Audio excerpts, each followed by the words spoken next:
Donc, tout de suite, je passe à la première partie, sur les éléments, les composants d'un système alimentaire.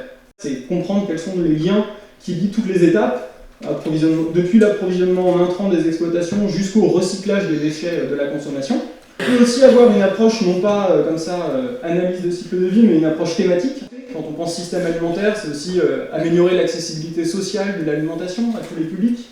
Puis il y a une question d'aménagement du territoire, de foncier. En fait, quels sont les grands récits qui guident les systèmes alimentaires, leur organisation? Il y a des récits, des objectifs qui essayent de viser une adéquation aux besoins des individus, c'est la sécurité alimentaire, la justice alimentaire. Ensuite, il y a des objectifs qui ont beaucoup plus comme but de maîtriser l'empreinte spatiale de l'alimentation, ou l'empreinte environnementale de l'alimentation, l'empreinte carbone. Donc ça, c'est les objectifs de relocalisation et d'autonomie alimentaire. Et puis enfin, il y a des objectifs qui sont plus des récits autour de la gouvernance des systèmes. Donc ça, c'est plutôt des objectifs de souveraineté, de démocratie et de commun alimentaire.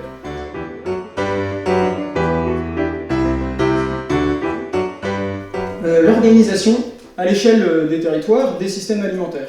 Ce que j'ai pu identifier, c'est 5 profils de ces agriculteurs qui s'engagent dans les circuits courts de proximité. Les néo-agriculteurs, ceux qui ne sont pas issus du monde agricole, constituent effectivement une part importante. Au-delà des néo-agriculteurs, on a un profil de petites entreprises alimentaires rurales. C'est des exploitations agricoles qui ont un outil de transformation à la ferme qui est relativement développé. Des exploitations qui emploient plus de monde que la moyenne de leur région. Et c'est des exploitations qui commencent à mettre en œuvre des petites stratégies marketing, en créant des marques, en créant des packaging, en ayant des stratégies sur les réseaux sociaux. Ensuite, il y a un troisième profil, c'est celui des circuits locaux ancestraux. Ces exploitations, c'est souvent des exploitations maraîchères, assez classiques autour des ceintures maraîchères. Ensuite, il y a un profil qui était très surreprésenté dans ma région d'études de Picardie, d'Amiénois, c'est les ateliers de diversification mineure. Donc des grandes exploitations céréalières qui créent un élevage de poules tondeuses ou qui créent un petit atelier de maraîchage et qui participent à relocaliser l'alimentation. Donc dans la même exploitation, plusieurs objectifs alimentaires.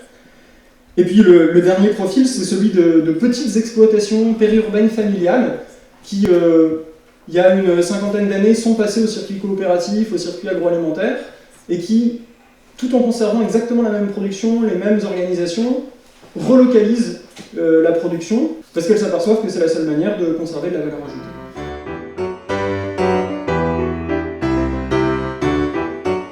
Il y a une diversité absolument extraordinaire de circuits, et ce qui est intéressant, c'est qu'elle varie selon les contextes, notamment urbains. Plus la ville est grande, à proximité, plus il va y avoir de l'intermédiation, c'est-à-dire des intermédiaires dans ces circuits courts. Autour de Lyon, qui est la deuxième ville de France, une métropole, là il y a une intermédiation qui est très forte.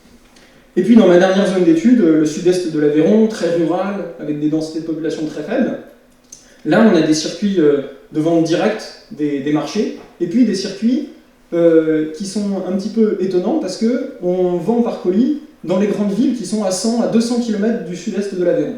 Et on a comme ça en fait autour des métropoles, c'est l'hypothèse qu'il faut que je continue à étudier, des circuits courts mais à longue distance qui approvisionnent ces villes qui sont tellement peuplées que l'agriculture à proximité ne suffit pas à répondre à la demande d'alimentation locale. Donc ça c'est un autre type de circuits des systèmes alimentaires territoriaux, après les circuits courts de proximité, les circuits courts de longue distance.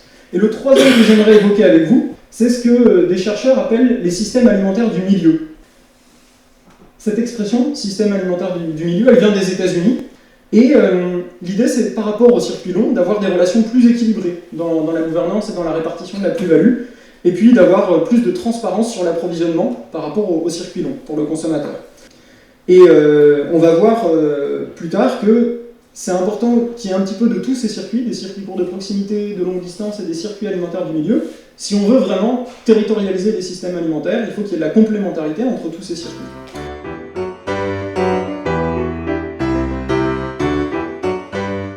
Comment est-ce qu'on peut réussir à transitionner vers des systèmes alimentaires qui soient le plus territorialisés possible ?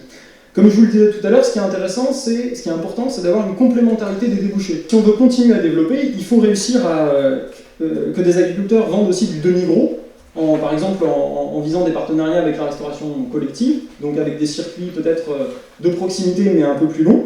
Et puis il faut aussi réussir à viser la transformation locale et donc remailler le territoire d'infrastructures de transformation. Et c'est là qu'on est plutôt sur les systèmes alimentaires du milieu. En conclusion, j'espère avoir réussi à vous donner un petit peu une idée de ce que c'était que les systèmes alimentaires, du sens qu'il aurait donné par des grands récits alimentaires, de voir que quand ils sont territorialisés, ils ne le sont pas seulement par des circuits courts, mais par aussi des circuits plus longs dans des systèmes alimentaires du milieu, et puis qu'ils peuvent être courts de proximité, mais aussi courts un peu plus loin. Et enfin que agir sur le foncier, quand on est un acteur public ou un acteur de la société civile, c'est un levier qui peut être assez fondamental pour faire évoluer les modèles agricoles vers une alimentation plus territorialisée.